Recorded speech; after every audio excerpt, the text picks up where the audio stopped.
كعصف معقول.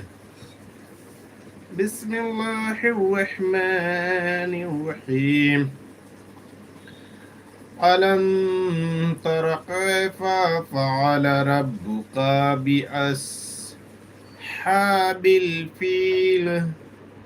ألم يجعل ألم يجعل ألم يجعل ألم يجعل قيدهم في تذليل. وأرسل عليهم عين وأرسل عليهم طيرا أبابيل